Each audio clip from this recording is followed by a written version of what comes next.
തിരുവനന്തപുരം നെടുമങ്ങാട് നിന്നും കേരള മനസാക്ഷിയാകെ ഉലയ്ക്കുന്ന കേട്ടവർ നെഞ്ചുപൊട്ടിപ്പോകുന്ന ക്രൂരതയുടെ വിവരങ്ങളാണ് ഇപ്പോൾ പുറത്തു വരുന്നത്.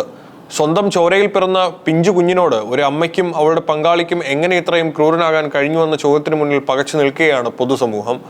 നെടുമങ്ങാട് കൊല്ലപ്പെട്ട 1.5 വയസ്സുകാരൻ നേരിട്ടത് ആർക്കും വിശ്വസിക്കാൻ കഴിയാത്ത തരത്തിലുള്ള കൊടും പീഡനങ്ങളാണെന്ന് തെളിഞ്ഞിരിക്കുകയാണ്. കുഞ്ഞിന്റെ ശരീരത്തിൽ ആകെ 51 മുറിവുകളാണ് കണ്ടെത്തിയിട്ടുള്ളത്. കുഞ്ഞിന്റെ മരണത്തിന് പിന്നാലെ പോലീസ് നൽകിയ ഇൻക്വസ്റ്റ് നടപടികളും ശാസ്ത്രീയ പരിശോധനകളുമാണ് മൃഗീയമായ പീഡനത്തിന്റെ ആഴം പുറത്തു കൊണ്ടുവന്നത്. ഒരു പിഞ്ചു കുഞ്ഞിനോട് ചെയ്യാൻ കഴിയുന്നതിന്റെ എല്ലാ അതിരുകളും ലംഘിച്ചുകൊണ്ടുള്ള ദ്രോഹമാണ് ഇവിടെ നടന്നിരിക്കുന്നത്. പോസ്റ്റ്മോർട്ടം റിപ്പോർട്ടിലെയും ഇൻക്വസ്റ്റിലെയും കണ്ടെത്തലുകൾ കേട്ട് പരിചയസമ്പന്നരായ ഉദ്യോഗസ്ഥർ പോലും ഞെട്ടിത്തരിച്ചുപോയി.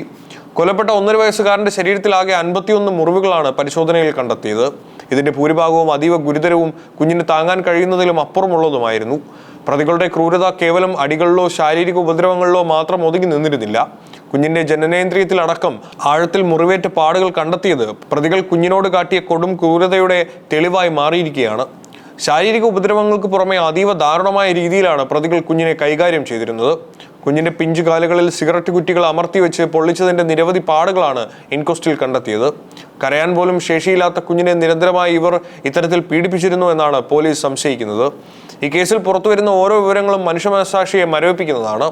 ഒരു മൃഗത്തിന് പോലും ചെയ്യാൻ കഴിയാത്ത തരത്തിലുള്ള ക്രൂരമായ പീഡനങ്ങളാണ് ആ പിഞ്ചു കുഞ്ഞു തന്റെ അവസാന നാളുകളിൽ അനുഭവിച്ചെന്നാണ് പുറത്തുവരുന്ന തെളിവുകൾ വ്യക്തമാക്കുന്നത്.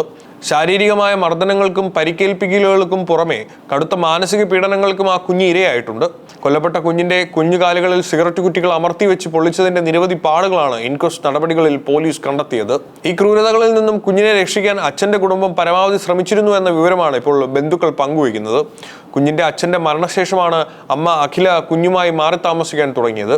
കുഞ്ഞ് അവിടെ സുരക്ഷിതനല്ലെന്ന് മനസ്സിലാക്കിയ അച്ഛന്റെ വീട്ടുകാർ കുഞ്ഞിനെ തങ്ങൾക്ക് വിട്ടുകിട്ടാനുള്ള കടുത്ത ശ്രമത്തിലായിരുന്നു.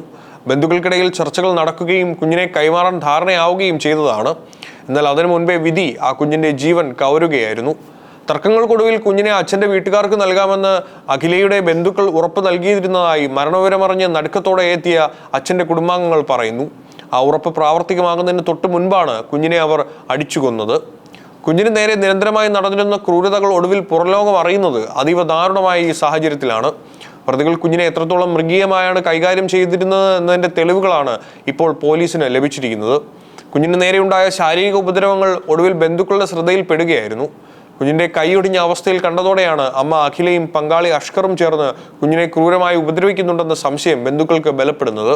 ഒരു 1.5 വയസ്സുകാരൻ കുഞ്ഞിന് താങ്ങാൻ കഴിയുന്നതിലപ്പുറമുള്ള പീഡനങ്ങളാണ് ആ വീട്ടിൽ നടന്നിരുന്നതെന്ന് ഇതോടെ വ്യക്തമായി. കുഞ്ഞിന്റെ കുടുംബ പശ്ചാത്തലവും പ്രതികൾക്ക് കുഞ്ഞിന്മേൽ ലഭിച്ച അനാവശ്യ സ്വാതന്ത്ര്യവുമാണ് ഈ ദാരുണ സംഭവത്തിലേക്ക് നയിച്ചത്. കുട്ടിയുടെ അച്ഛന്റെ മരണശേഷമായിരുന്നു അമ്മ അഖില കുഞ്ഞുമായി മാറി താമസിക്കാൻ തുടങ്ങിയത്.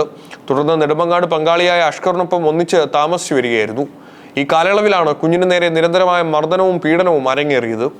കുഞ്ഞിന്റെ ജീവനെടുത്ത പ്രതികൾക്കെതിരെ ശക്തമായ വകുപ്പുകൾ ചുമത്തി നിയമത്തിന് മുന്നിൽ എത്തിക്കാനുള്ള നീക്കത്തിലാണ് പോലീസ്. കേസിൽ അറസ്റ്റിലായ അമ്മ അഖിലയെയും പങ്കാളി അഷ്കറിനെയും പോലീസ് ഇന്ന് തന്നെ കോടതിയിൽ ഹാജരാക്കും. പ്രതികളെ കൂടുതൽ ചോദ്യം ചെയ്യുന്നതിനും തെളിവെടുപ്പ് പൂർത്തിയാക്കുന്നതിനുമായി പോലീസ് കസ്റ്റഡിയിൽ ആവശ്യപ്പെടും. കുഞ്ഞിന്റെ ശരീരത്തിലേറ്റ 51 മുറിവുകളും സിഗരറ്റ് പൊള്ളലുകളും പ്രതികൾക്ക് പരമാവധി ശിക്ഷ വാങ്ങി നൽകാൻ ശക്തമായ തെളിവുകളാകും. സംരക്ഷിക്കേണ്ട കൈകൾ തന്നെ ആ 1.5 വയസ്സുകാരന്റെ ജീവനെടുത്ത വാർത്ത തിരുവനന്തപുരം ജില്ലയെ മാത്രമല്ല കേരളക്കരെ ആകെ കണ്ണീരിൽ ആഴ്ത്തിയിരിക്കുകയാണ്. പ്രതികൾക്കെതിരെ കൊലക്കുറ്റത്തിനു പുറമെ പോക്സോ ഉൾപ്പെടെയുള്ള കടുത്ത വകുപ്പുകൾ ചുമത്തണമെന്ന ആവശ്യമാണ് ഉയരുന്നത്. കുഞ്ഞിന്റെ ശരീരത്തിലെ 51 മുറിവുകളും സിഗരറ്റ് പൊള്ളലുകളും പ്രതികൾക്ക് പരമാവധി ശിക്ഷ നൽകാൻ ശക്തമായ തെളിവുകളാകും. കേസിന്റെ തുടർ നടപടികൾ പോലീസ് വേഗത്തിലാക്കുമെന്നാണ് പ്രതീക്ഷിക്കുന്നത്.